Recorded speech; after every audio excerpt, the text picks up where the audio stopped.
Wild Bill Irwin against Scott Anthony, our main event on this edition of Major League Wrestling. Hello, everyone. Craig Johnson along with Scott Hudson, and we've got a lot of great action, but I understand that Eddie Gilbert wanted to say a few words to the fans here in the Global Dome. We will do that as soon as we take a look at what Joe Pedicino and Bonnie Blackstone have for us on this edition of Major League Wrestling. On this great edition of Major League Wrestling, I'll be here getting some comments from our fans in the Global Dome about Tug Taylor, his recent change of attitude, and his involvement with Chaz. I'll be back here in the newsroom later in today's program to talk about Eddie Gilbert, the family feud in the GWF, and the Survivor Series in the WWF. All today. Eddie Gilbert is on his way to the broadcast position, but a fan handed me this cloth last week. It still smells a little bit. What are you trying to say? Well, this looks very much like the cloth that you, as a matter of fact, it still smells. It's no secret that all these rednecks here in the Global Dome don't like hot stuff, Eddie Gilbert. They don't want me to be the TV champion. What the truth is, Craig Johnson, Scott Hudson, is that one of these old ladies dropped her handkerchief, or one of these Texas rednecks here took their bandana off. They sprayed something on it. They're trying to condemn me. Everybody wants to take my TV title. I am not guilty. I beat Sam Houston by pure athletic ability. I'm tired of this stuff. Eddie Gilbert has gotten out of control. The bandana has flown away, but that thing still smells. I'm just glad he threw that thing away from us, Greg. I can't be that close to it much longer. Another man making a lot of noise here in the GWF, a man known as Bull Payne. He gave out a challenge recently. Joe Pedicino calls the action right here. Let me tell you, Joe Pedicino, Bull Payne is more of a man than the Patriot will ever want to be, and that's just what he is, a wannabe. And don't you forget it. Well, I noticed it's easy for you to say that up here when the Patriot's down in the ring. It's very easy for me to say it. Down in the ring? You think we're afraid? I'll go down there right now and talk to him. Wait a minute, you can't go down there. Bull Payne and Samantha are walking down to ringside. He says he'll go down and say it face to face to the Patriots. Now, Joe, you just opened a can of worms, didn't you? Well, You just opened a can of worms, admit it. well, he is going down to ringside, I'll say that. Well, that shows he's got some impressive fortitude. In the ring, the Patriots so far manhandling his opponent. Sure, you know, the Patriot picks his opponent. Oh, no. Yeah, come on now, Akbar, Joe. come on. He picks his opponent. Well, now, Bull Payne is standing there, and he is. I've got to admit it. Face to face to the Patriot, he is saying the same things he said when he was here at Microphone. There you see the family of Payne, Bull Payne and Samantha Payne. The Patriot had better keep his mind on what's going on in the ring. The old tough Tony George is coming on now. I told you to, he's punching him, Joe. He's punching him. Hey, what's good for the goose, you know? It started with George punching the Patriot.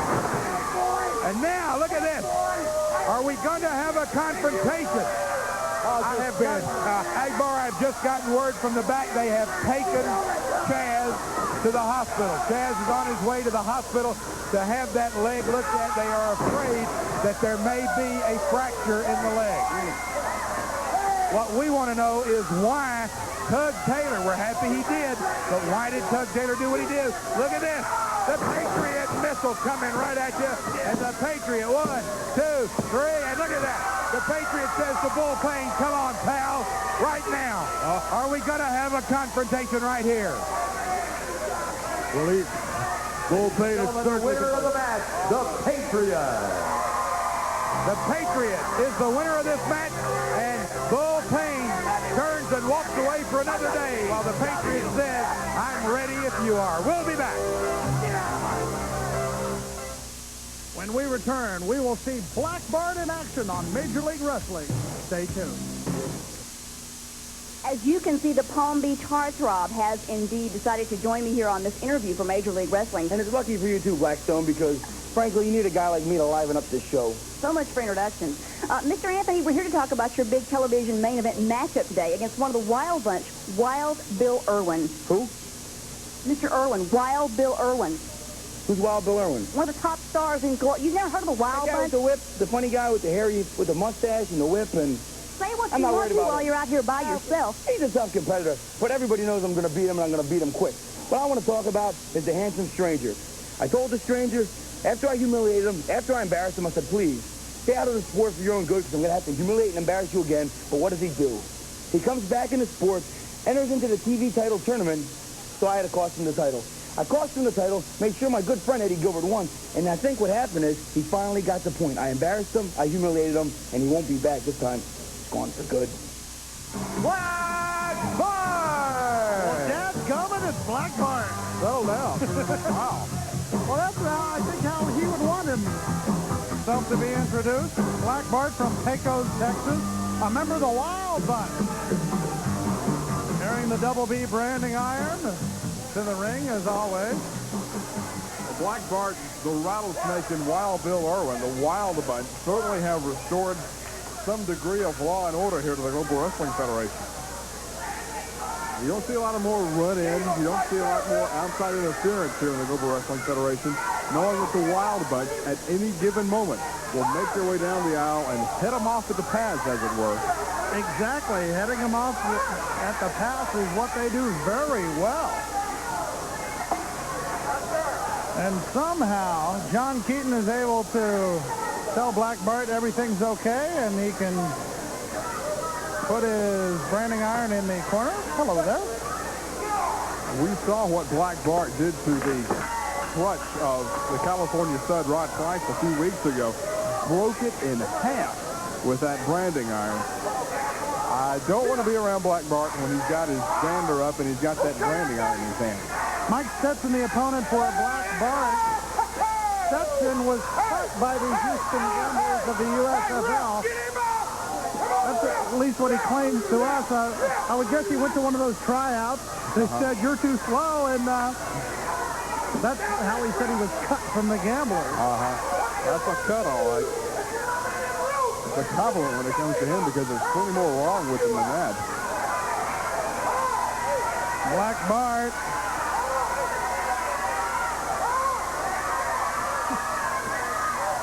Unpredictable is a good word for Black Bart. Dadgum unpredictable. And you wonder, with Bart wrestling with that bandana around his neck, if someone like Stetson would take advantage of that. I don't know Mike Stetson all that well, but if he couldn't make the Houston Gamblers, he probably doesn't have much athletic ability. He looked at John Keaton, he said, I can't use the fist. Okay, I'll step over the rope. And Stetson with a little bit of a slap. One more time, and I'm going to send you to the moon. Uh-oh. That beep you heard was some commentary we couldn't bring you here in the GWF. I hope you heard a beep on that. Well, Black Bart challenging Mike Stetson in the way only Black Bart could. And Stetson may have run out of opportunities if Black Bart gets out of this predicament. Stetson's trying to make sure that he doesn't, though. Series of shoulder blocks. Forearm by Black Bart. Down to the mat goes Stetson. A clothesline fits Stetson well. Right around the throat. And now into the top turnbuckle. Stetson's lone opportunity to win this match, in my opinion, Craig, came when he had Black Bart pinned in the corner and was really taking off on the big man from Pecos. He has not pinned him yet. I think that's going to about do it, as Black Bart just has too much experience on this. Black Bart, a recent guest of Scott Hudson on the GWF Wrestling Hotline. Let's go to Bonnie Blackstone, see what she has to say. Bonnie? Taking a look at this exciting matchup, I'm up here with Bill, guys. What do you think about Eddie Gilbert, hot stuff? I think his name should be Hot Snake Eddie Gilbert. He's always sneaking around. You'd probably take that as a compliment. Well, fans still talking about Eddie Gilbert and his comments at the beginning of today's program. Black Bart thinks all the match can be the stage as he takes them right over to the interview stage. Watch out. Oh, boy. Have a seat, Mr. Stetson. Got the cushion on the wrong end.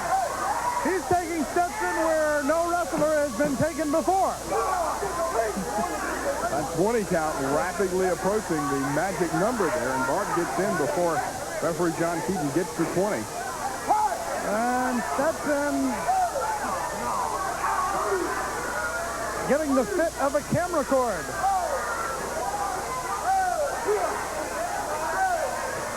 If your television picture goes out momentarily, you can thank Black Bart. Uh-oh, watch out. Black Bart, rough and tumble. We can't see exactly what he's doing, but it, Thank goodness. well, it wasn't pleasant. And the reaction of Mike Stetson, wow. And John Keaton into the ring to start the count as he was so busy trying to get control of this match. And step by step, Black Bart is punishing Mike Stetson. Black Bart may be loved by the fans here, but he is a roughhouser. Oh! We haven't seen this vicious side of Black Bart in several years, Craig. He is showing us stuff inside and outside of the ring that doesn't look like the Black Bart of old. Draped across the top rope. Forearm right across the chest. And Stetson just falls over the top rope. Stetson trying to mount some sort of offense. And apparently is able to take Black Bart. No, maybe not. I thought he had the advantage for just a moment, but it looks like Black Bart back in control. Stetson taken over in the suplex. Black Bart to the rope. Down with the big leg. That'll do it, dadgummit. Ladies and gentlemen, the winner of the match, Black Bart. Black Bart coming down with a big leg. Picks up the branding iron as let's take another look at it. Black Bart back to the ropes, off the ropes and down with a big leg. When we return, we're going to have a very interesting interview with one Chuck Taylor. That's when we return on Major League Wrestling.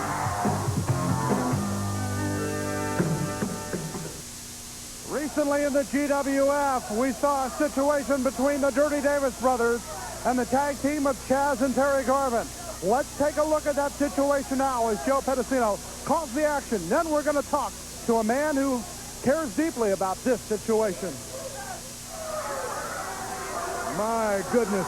Now, I love it. look at that, a power bomb, and there's a chair in the ring. Obviously, they are being They're going to go for paid. the whole works, Joe. This is it. This is it. The They're going to go for kid it. is paying the Dirty Davis brothers to hurt Chaz. There's no doubt about it. They're going for it, Joe. They're all working on the leg, and now they've got this chair. Wait a minute. Hey, what's this? Here guy? comes Tug Taylor down to the ring. What an unbelievable start. I can't believe this. Tug What's he doing? Taylor has come down to the ring. Oh, I know what he's doing, Joe. They're tying. And Taylor's taking money. Oh, sure. That's what he Taylor's was. taking money from the Lightning Kid. If he comes off the top rope on the leg of Chaz, Chaz could be injured for the rest of his life. They've got one of his legs tied up in a chair.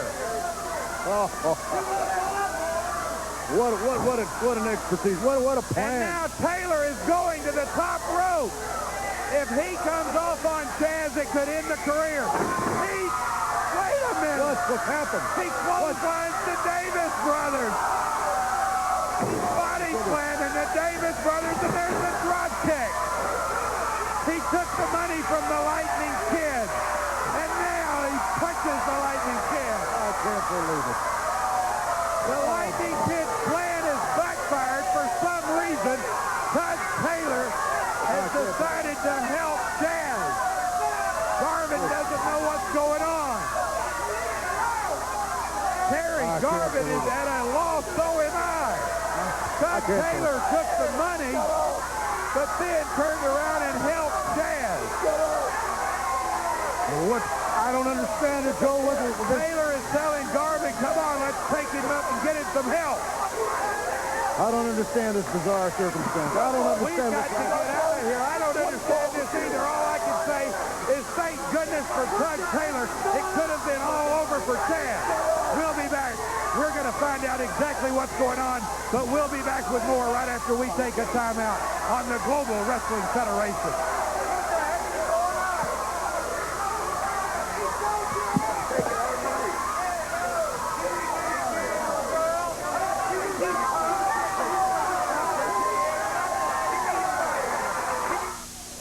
For many weeks, we've seen this man, Tug Taylor, in action, but I am absolutely baffled as to what happened last week.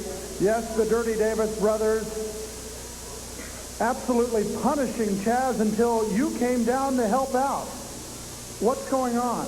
Well, you know, Davis brothers, I hope you're listening. Listen up good. You know, we used to travel together, and we've been through thick and thin, baby, on the same side. I've been watching you hurt people, but it came to an end. You know, I saw the Lightning Kid out here giving them money to hurt Chaz. Am I right? Yeah. Now listen, it came to an end, Davis brothers, because you know that money,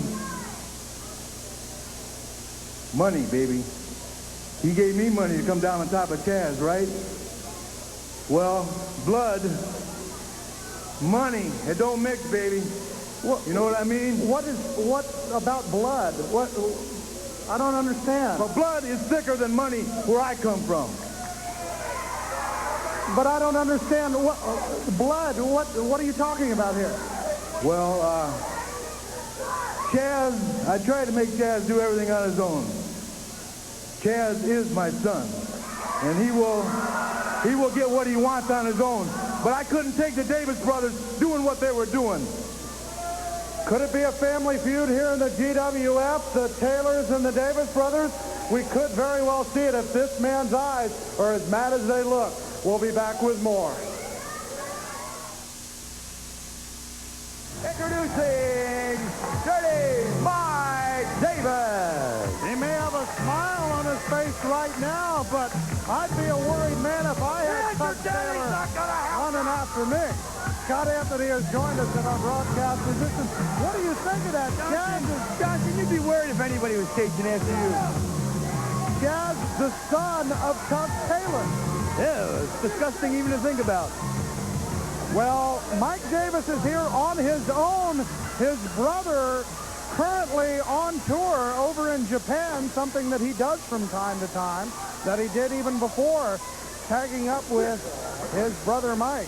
He is in action here against Larry Green, a man who was a star offensive tackle for the University of North Texas. He was the man that won. Oh, wait a minute. Let me digest that piece of information. That was one interesting piece of information. Whew. Okay, you can go on now. I've caught my breath. I think he's a truly fascinating piece of information there, homeboy Johnson. Green with the extended arm bar, broken. Davis from the bad side of Nashville. What side is that? I don't even think there's a good side of Nashville, to be honest. There are many good sides in Nashville. I don't think there is a bad side. There's a couple good sides to your head, because you got a $4 haircut, $1 on each side.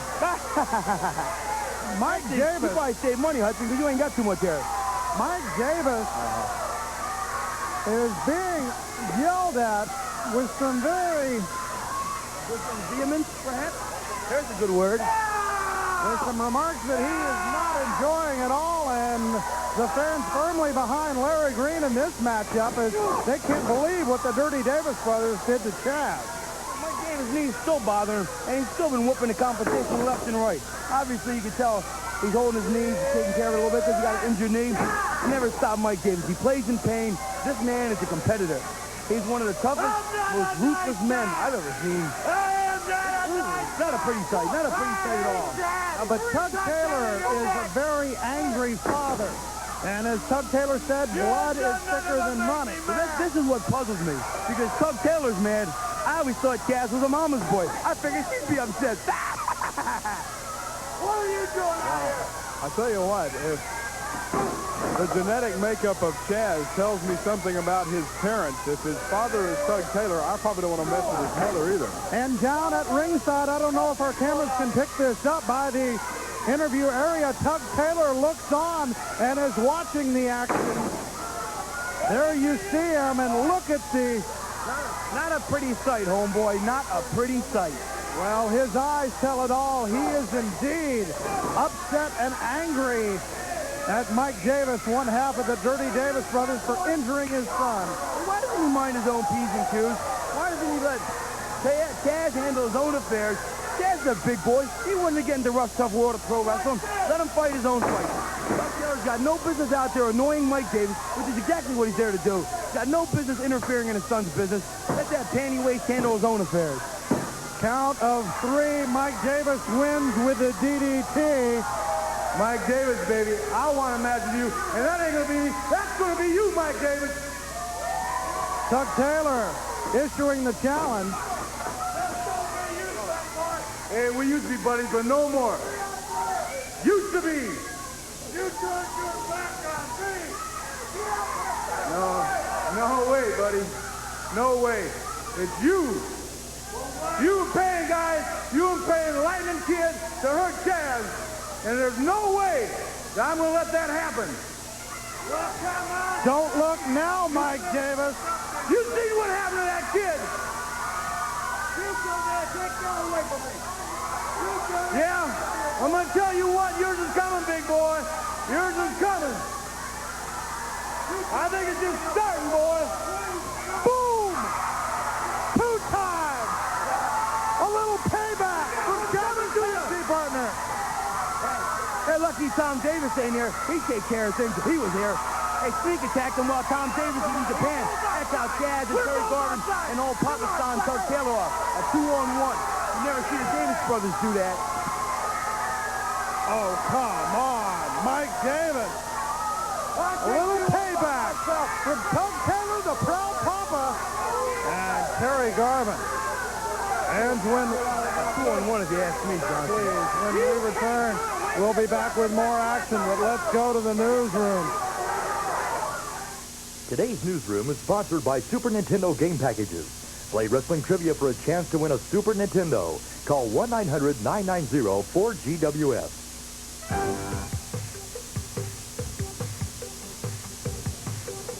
Eddie Gilbert causing a stir in the Global Wrestling Federation. Hello, everyone. I'm Joe Pedicino here in the newsroom, backstage at the Global Dome. And as always, we're brought to you by the GWF 900 hotline. We will be going back out to the ring for more great Global Wrestling Federation action after we take a look at what's happening in the world of professional wrestling. First off, we're going to talk about Eddie Gilbert. What is this man up to? You never know. He's like a whirling derby. He gets involved over here. He gets involved over here. He causes some trouble here. He stirs up some trouble over here. Ever since coming to the GWF, Eddie Gilbert seems to have his finger in every mischievous pie that he can find. As a matter of fact, the global television champion seems to enjoy causing all of these problems. I think that Marcos Villas, the commissioner from Spain, is going to be taking a very close look at that television title holder. Now, he will be defending that title in Japan for 3 weeks during the month of December, so we will not be seeing quite as much of Eddie Gilbert as he will be defending the title overseas. Right now, let's talk about where is the handsome stranger. It has been 2 weeks since we have seen the handsome stranger. He has not been seen in the dressing rooms of the GWF. He's not been seen in the rings. No one has seen him since a defeat at the hands of Scott Anthony. I am wondering, has the handsome stranger truly left the GWF? Lots of news surrounding the family feud of wrestling. The Taylor family taking on the Davis brothers. Ever since that despicable act several weeks ago where the Davis brothers tried to permanently injure Chaz, it has been a constant thing between Tug Taylor and the Davis brothers. And now to find out that it's actually the Taylor family involved, I think is a very interesting situation. Survivor Series coming up, we now find out that it will be Randy Macho Man Savage replacing Sid Justice in the Survivor Series. Obviously, he has been reinstated. Some more sad news this week. Wally Dusick, the oldest of the Dusick brothers, passed away. We wish his family well. We'll be back next week with the Newsroom.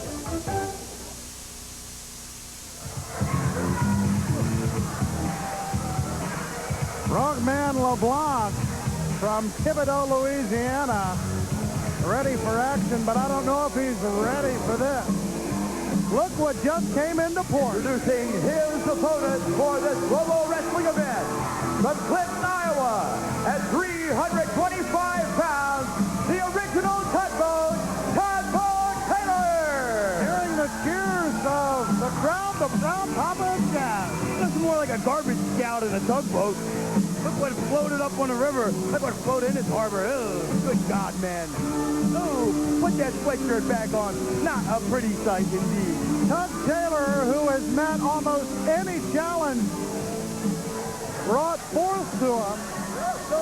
This is like an aquatic match. We got a frogman, we got a garbage scow, some kind of water deal here, some kind of matchmaking, promotional booking here between two guys of the water.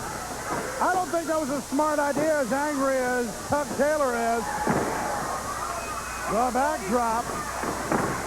This frogman may wish he was on a different lily pad. Woo! Aren't we witty today, homeboy? Homeboy, you are one witty fool. Frogman LeBlanc, Craig. I don't think there's anybody out there who's going to say these are two evenly matched competitors. These are. Frogman's much, much better than that old garbage scow Taylor. He's a lot smaller, if nothing else. Exactly. My point exactly. Tug Taylor, fireman's carry. Oh, really? Oh, really? Are you going to say it was a frogman's carry? I'm not going to say a word to you, Johnson. I don't like you anymore. Thank heavens for small favors. Let me make him mad. Maybe he'll leave. You're not witty enough to make me mad. Come to think of it, neither is Johnson. I was just teasing him. Shot by Tug Taylor. And Frogman may have wished that he had not signed a match at this current time, as mad as Tug Taylor is. LeBlanc up and over and out of there as he went for the high splash on Tugboat Taylor. Notice he's a frogman, and he went for a splash. Notice that. Notice that. Did you notice that? Did you people at home notice that? The frogman went for a splash. Pretty cool, huh? You're in a strange mood today. Here's Tug Taylor trying to seek some revenge on the Dirty Davis brothers for what they did to Chaz. Double underhook suplex. And now the tugboat climbing up to the higher rope. Ooh, if he hits this move, it ain't going to be pretty. The frogman will be El Slato. Boom, right down. And what is Frogman? He's El Slato. Ladies and gentlemen, the winner of the match, Tugboat Taylor. Tug Taylor with a win. Coming down with that big elbow. It's worth another look. Taylor high above comes down on Frogman. The winner, Tug Taylor, he's looking for the Dirty Davis brothers. Let's go to Bonnie Blackstone. On this edition of Major League Wrestling, we're here getting some comments from our fans about some of the recent developments in GWF excitement. With me now is Steve. Steve, last week you were here in the Dome when Tug Taylor came down during that melee to the aid and abetment of Chaz. What did you think when this took place?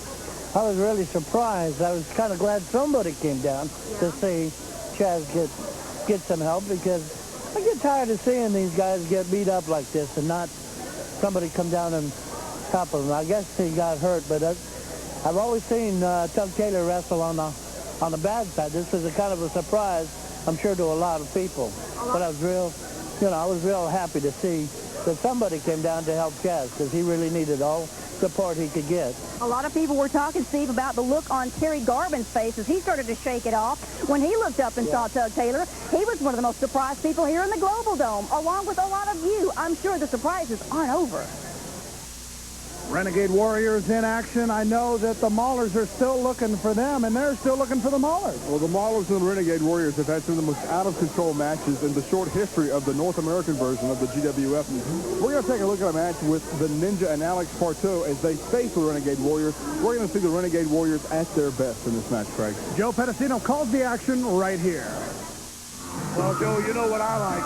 And the Warriors, it's not that particular type of wrestlers that I'm looking for. Of course, you know, they are good wrestlers. They've made a tremendous showing in the global wrestling. They're high in the rankings, I know that. And here we got big, what does he call himself? Mike Blackheart and Tough Tony George. Two big guys. Yeah, Butch Blackheart and Tony George. Butch, I stand corrected. Well, I stand corrected. Butch, All right, Butch in the Blackheart. ring now.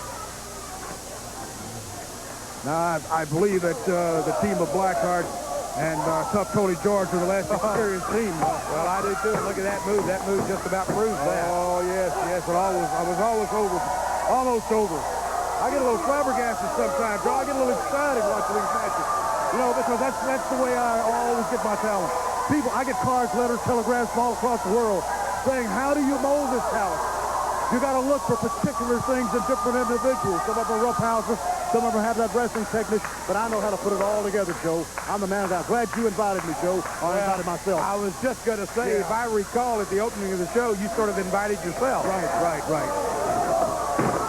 Big maneuver. All right. Young boy now just takes and throws Butch Blackheart. In comes Tony George. Well, that was a mistake on Tony George. He should have stayed out of the ring. I can't believe that. Well, the Warriors are cleaning house with Butch Blackheart and Tony George. They've definitely got that advantage because they're tough in that tag team competition. Blackheart not so anxious to jump back into the fray here. Yeah, he might try to tag tough Tony George in, you know. But, you know, the Warriors are really good. You really have to give them credit, especially in tag team competition. But, you know, I never see them in single matches. Why, Joe? Well, because they're a team, Akbar. Yeah, but why they're don't tag team specialists. They go in there and they know how to wrestle in tag teams. I'm sure they would be great competitors in single matches. Well, John Payman wrestles thing. I know Rugged Rod Price, Sweet Daddy Falcone. They don't back away from anybody. Well, I just know that the Renegade Warriors go after the tag team competition, but I feel very confident that either one of the two would be good in single competition also. Well, I think that'd be at a disadvantage. Well, I'll agree with that. They are tag team specialists, as I said.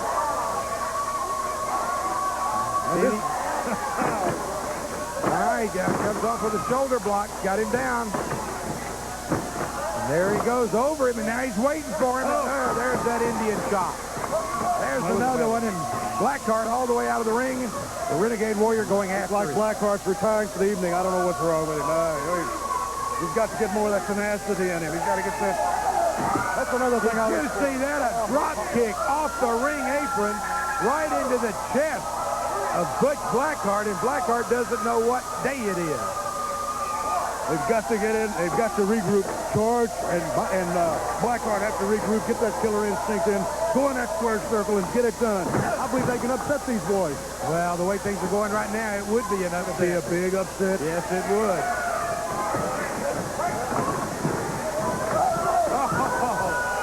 Crisscrossing right into the big boot. Down goes Blackheart. 1-2, but he's able to kick out. Well, at least Blackheart staying in there. He's got a little guts. There's the how long can this go on? kick. I don't know. Blackheart, I think right now more than anything in this world needs to get over and make a tag. Although I don't think Tony George is that interested in jumping into this, if you get my drift. Oh, well, you know. Tony George is liable to, I believe the term is short arm him. Look at this move now. Goes into a standing version of the octopus. The abdominal stretch. That's what it is. Abdominal stretch. You're right. You're right. And look at Tony George looking on. Oh, I tell you, that good camera work there by our you got to do everything you can at any given moment. I remember when I was wrestling, the main thing, you got to get the drop first, and you got to plan. You got to get ahead of this your opponents. Are you going to get worn down in advance? That's what's happening to Mike Blackheart, or Butch Blackheart. Let me ask you a question. Is it true? Look at this. Beautiful suplex. I understand you have a plaque hanging in your office that says, win if you can, lose if you must, That's right. but cheat at all costs. That's right. That's right. That's right. You know, I select my female person, the people of the year. I select them all. You know, Leona Helmsley was my choice. Leona Helmsley. And as for officiating, remember the Missouri, Colorado, and collegiate football. I take those officials anyway. They give them side downs. Yeah, I'll take those roles.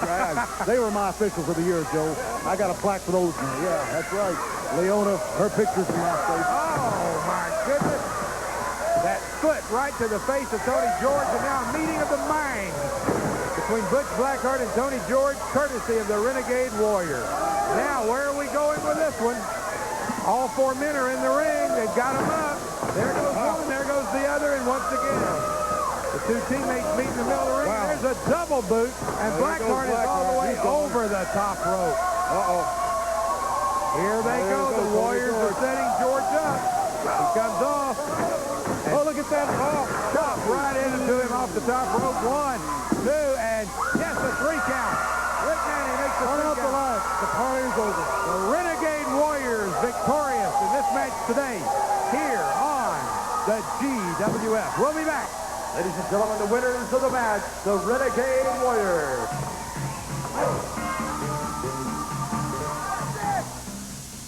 Mr. Akbar, we have a question that a lot of our personnel within the auspices of the Global Wrestling Federation have been asking, especially Mr. Vias, and that is that when signing the coast-to-coast connection for future matchups within the rankings of the Global Wrestling Federation, you have left out specific names and just put down your challengers as coast-to-coast connection. Why is this? Why no specifics with you? Well, Bonnie, my talent is so great, so tremendous, so tenacious, so wonderful that I don't really have to use names because they have no peer in professional wrestling. The coast-to-coast connection is the best talent that Global Wrestling Federation has to offer. But doesn't this mean that at the last minute you can make a managerial decision to use any 2 of these 3 or possibly 4 men down the road? That's exactly right. Precisely. That is the way it is done. I can put anybody, anytime, anywhere. Blowing kisses to his adoring fans. The whip you hear belongs to Wild Bill Irwin, and I don't think Anthony, well, there he noticed it. Let's take a look at the tail of the tape here in the GWF for this, our main event in Major League Wrestling. Wild Bill Irwin standing 6'3", 250 pounds, but standing well above the man who's outside the ring. The man you see there is Scott Anthony at 6'1", 220 pounds. Scott Anthony made a quick entrance and a quick exit. That is the president of the Scott Anthony fan club you're seeing on your screen. And only members, quite possibly. And the entire board of directors. Now look at this. Watch out from behind. Anthony with the double axe handle to the back. As Wild Bill was distracted by Skandor Akbar. Akbar at ringside, no doubt, to try to intimidate Wild Bill Irwin. He currently has his sights set on the coast-to-coast connection of Skandor Akbar. And you remember that it was Akbar that had delivered messages for the boss, so there might be a little extra deal going on between the boss and Akbar. Anthony sends the head of Wild Bill down to the canvas. Fans don't really think much of Scott Anthony despite his tactics. Let's find out what they think with Bonnie Blackstone. Bonnie? He's in the ring right now, the Palm Beach heartthrob, Scott Anthony. What do you think about this guy? This guy's a gigolo. No lady wants a gigolo. You heard it straight from Rosie, guys. Well, Rosie, he may be a gigolo and maybe a lot of other things, according to the fans calling here. As Wild Bill has been taking a beating from the Palm Beach heartthrob, or as you like to call him, the Palm Beach headache, from the opening bell. And Bill Irwin is no newcomer, and Scott Anthony really having his way now with Irwin. Irwin has to be quite taken aback at the viciousness of Scott Anthony as you see Skandor Akbar doing his best to distract Bill Irwin from ringside. Scott Anthony using the middle rope. The only thing preventing that from being a total choke was the fact that Irwin was able to possibly counter a little bit of it by having his arms over the middle rope. To the top turnbuckle. Anthony sends him now to another corner. Anthony giving him a guided tour of the ring. Scott Anthony. Elbow to the back of the head. Elbow to the sternum. A right. Anthony taking advantage from the opening moment thanks to a distraction by Skandor Akbar, and Wild Bill able to kick out of a pinning predicament. A lax cover by Scott Anthony. Maybe a firmer cover would have had Bill Irwin in that situation, but Anthony, with his attitude, just kind of halfway covered him and did not get the 3 count. Scott Anthony comes down but right onto the knees of Wild Bill Irwin. Wild Bill trying to get a second win and takes the win away from Scott Anthony. Double axe handle to the top of the head. Now the right. Anthony into the corner. In the rope. Wild Bill with a clothesline. Watch out. Here comes the coast-to-coast connection. It's Rod Price. Sweet Daddy Falcone. John Tatum joins in the play. It's a 4-on-1 situation. They are restraining Wild Bill. Tatum adding the punches. Here comes the Wild Bunch. Blackboard in. The rattlesnake in. Tatum against Blackboard. And look at Anthony. Just sitting up on the corner acting as a cheerleader. Wild Bill with Sweet Daddy. Blackboard, watch out. John Tatum takes a quick exit. Sweet Daddy Falcone and the men left standing in the ring, the Wild Bunch.